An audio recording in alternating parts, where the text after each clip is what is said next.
নির্বাচনকে প্রহসনে পরিণত করে তারা দিনের পর দিন প্রতিটি নির্বাচনে জয়লাভ করে ক্ষমতায় টিকে থাকে। ভুয়ো ভোটাররা ভোট দিয়ে দীর্ঘ ৩৫ বছর ধরে বামফ্রন্টকে জিয়ে রেখেছে।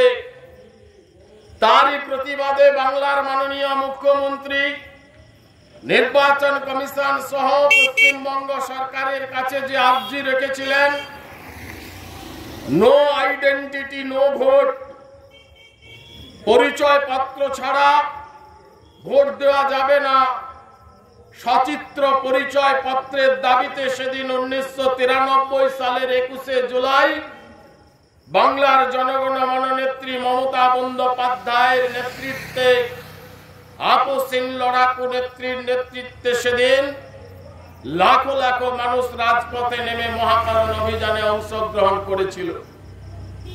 আর সেই অভিযানকে প্রতিহত করতে তৎকালীন জ্যোতি বসু সরকারের পুলিশ নির্বিচারে গুলি চালিয়ে আমাদের বহু কর্মীকে আহত করেছে।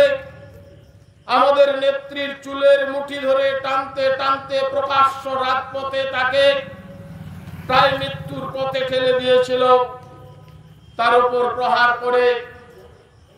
আর সেদিন 13 জন তরতাজা যুব কংগ্রেসের কর্মী নিহত হয়েছিল। সেই 21শে জুলাই আন্দোলনের মধ্য দিয়ে আজকে যারা আমরা ভারতবর্ষের নাগরিক, ভারতবর্ষের 150 কোটি ভারতবাসী, আমরা যারা নির্বাচনে ভোটাধিকার প্রয়োগ করি, আমরা যে ভোটাধিকার প্রয়োগ